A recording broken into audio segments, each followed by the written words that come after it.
Alina was refilling the dog's water bowl when the notification came through.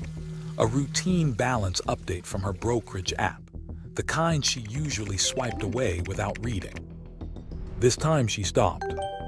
The number on the screen had a 7-digit shape to it now, and she stood there in her kitchen, water still running, trying to remember the last time she'd actually looked at that account instead of just trusting it was there. 22 years of contributions had led to this exact moment, and somehow the moment itself felt smaller than she'd always imagined it would. Nobody had told her it would feel like this. This is what nobody tells you.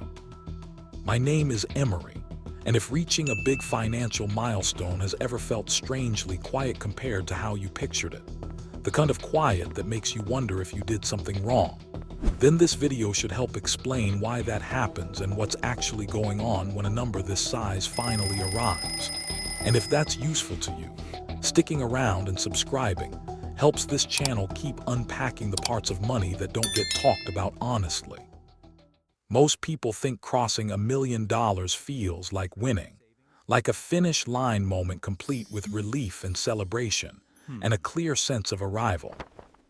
They're completely wrong, and understanding why matters more than the number itself, because a milestone built gradually, over decades, through the same mechanism repeated thousands of times, doesn't arrive as an event.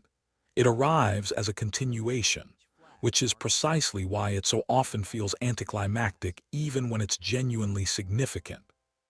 To understand why, it helps to walk through what actually built that number, because the story of $1 million is really the story of several much smaller milestones stacked on top of each other, each one changing the shape of what came next.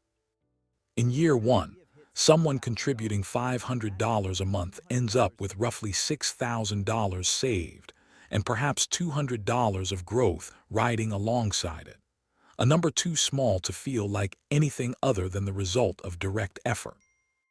This is the phase that resembles learning an instrument, where practice produces almost no audible improvement even as the underlying technique quietly develops. And it's the phase most people abandon simply because the system hasn't gotten loud enough yet to reward their attention. By year 8, the picture looks different. Total contributions sit around $52,000, but compounding has added closer to $17,000 on top of that, meaning growth alone is now producing more in a single year than an entire year of contributions used to add back at the start. That's the point where the account stops feeling like a container for savings and starts feeling like a second, quieter income source.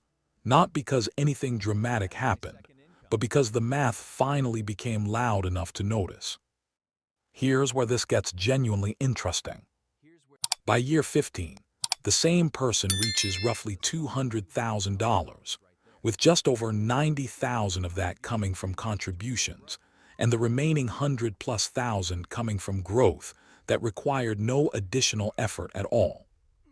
This is the stage that behaves less like a snowball rolling downhill and more like pushing a boulder up a long hill, where the earlier grinding effort was necessary to get the boulder moving.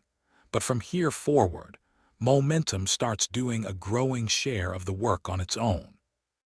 At $650,000, typically somewhere in year 20 for a saver at this pace, the milestone shifts from being about growth to being about protection.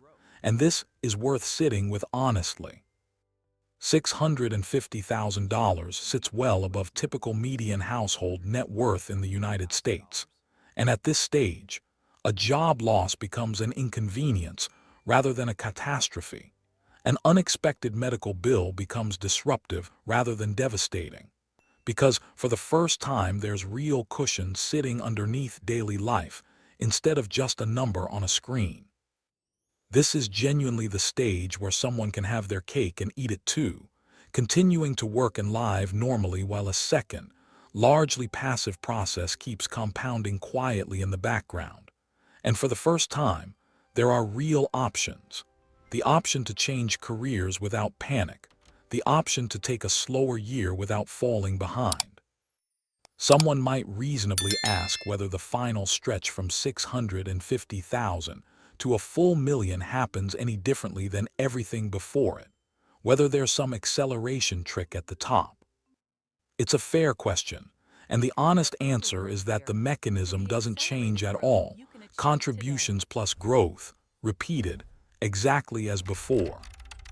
What does change is the relative size of each piece, because by this stage, growth alone in a single year can rival or exceed several years of early contributions combined, which is why the final approach to a million often happens faster in dollar terms than the early years did, even though the underlying process is identical. This is precisely why reaching a million doesn't require a different income than the one someone already has. It requires enough time for the same mechanism to reach its next doubling point. And this is the part almost nobody explains clearly, because $1 million carries genuine psychological weight for most people, and that weight deserves an honest acknowledgement.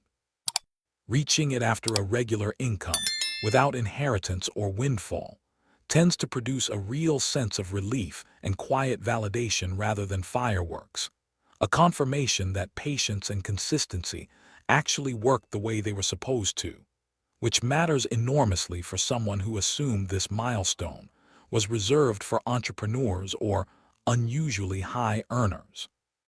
The mechanism did the work, not the income level, and that's worth normalizing directly.